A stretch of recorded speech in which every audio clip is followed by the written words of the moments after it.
अनिमेश सिंह जी नोएडा से। राधे राधे महाराज जी। महाराज जी, ईश्वर सर्वव्यापी हैं, कण कण में ईश्वर का वास है, किंतु जब हम मंदिर में जाते हैं तो एक अलग अनुभूति होती है। ईश्वर से साक्षात्कार जैसा अनुभव मंदिर में प्राप्त होता है जो अन्यत्र कहीं नहीं प्राप्त होता। महाराज जी, ऐसा क्यों होता है? हाँ, भगवान का अर्चा अवतार कहा गया है। जो श्री विग्रह है उसमें भगवान की प्राण प्रतिष्ठा की जाती है।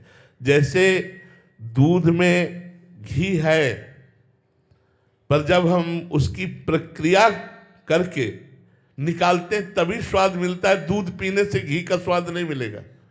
दूध को दधी रूप में जमाना, दधी का मंथन करना, मक्खन निकालना और फिर उसे तपाना, तब उससे जो निकलता है वो घृत होता है। यद्यपि दूध में घी है, पर घी का स्वाद एक निराला है और वो पद्धति से निकलता है। तो ऐसे ही कण कण को मिला करके जब आकार दिया गया और उसे आकार में प्राण प्रतिष्ठा की गई, और जब भक्तजन अर्चना के द्वारा भगवान को वहां प्रकट कर लिए, तो अर्चा विग्रह में स्वयं भगवान विराजमान है। तो अव्यक्त भगवान से व्यक्त भगवान का सुख तो मिलेगा ही अधिक। तो जब हम मंदिर में जाते हैं तो एक विशेष परमाणु, एक विशेष आनंद, एक विशेष सुख मिलता है, क्योंकि वहाँ भगवान प्रगट अर्चा विग्रह के रूप में विराजमान है।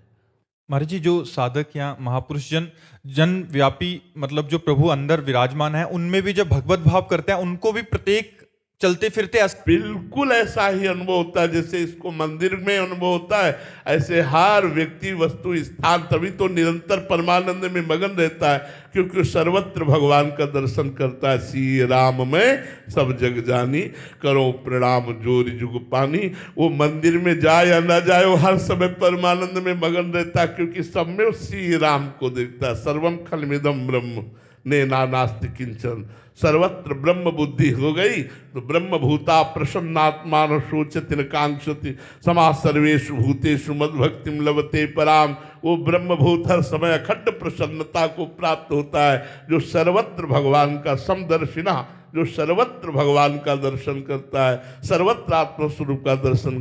पर वो बच्चा ये अपना अनुभव बता रहा है, ठीक अनुभव बता रहा है, पर ये साधारण कोटि का है। लेकिन असाधारण कोटि का अनुभव यह है कि क्रूर पापी को भी देख करके भी अपने भगवान की स्मृति में, भावना में तन्मय हो जाना। तो जो मंदिर में सुख है वो कण कण में सुख है, ऐसा अनुभव हो जाएगा। तो महाराज जी, क्रूर और पापी की जो प्रकट में लीलाएं होती हैं, तो उस समय अंदर विचार क्या होता है?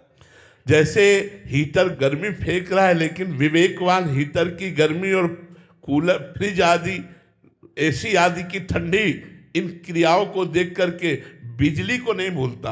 उसको पता है बिजली दोनों में एक है। हीटर की गर्मी में और फ्रिज या एसी या कूलर आदि की ठंडी में बिजली तो एक ही है ना। तो ऐसे क्रूर पापी और पुण्यात्मा महात्मा दोनों में भगवान तो एक ही विराजमान है, क्रियाएं दोनों की अलग अलग है। जो क्रिया को देखता है वो कारण को नहीं समझ पाता, जो कारण को देखता है वही समझदार है। कारण सबका परमात्मा है, वही विराजमान सब रूपों में है। गायत्री जी उत्तराखंड से। महाराज जी, आपके चरणों में दंडवत प्रणाम।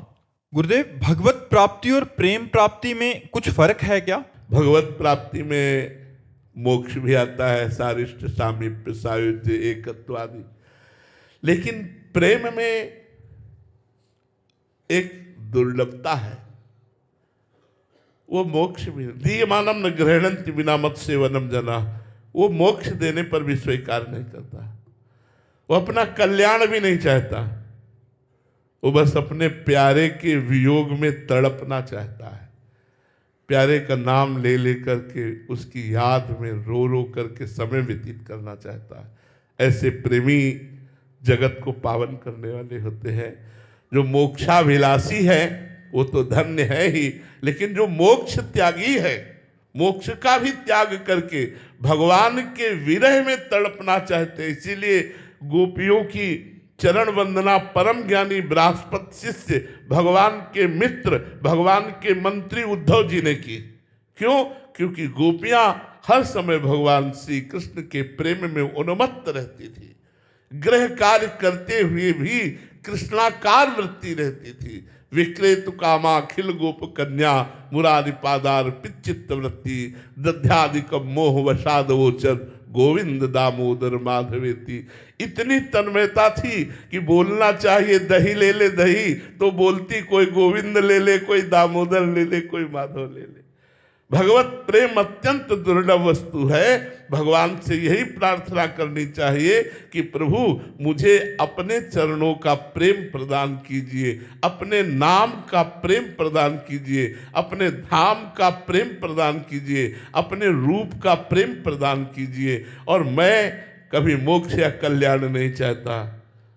प्रभु यत्र यत्र मम जन्म कर्म भी नारके परमे पदे थवा, राधिका रत निकुंज मंडली तत्र तत्र हृदय में विराजताम। चाहे मुझे नरक में रखो, चाहे परम पद में, मुझे कोई परवाह नहीं, पर स्वामी आपका स्मरण, आपकी रूप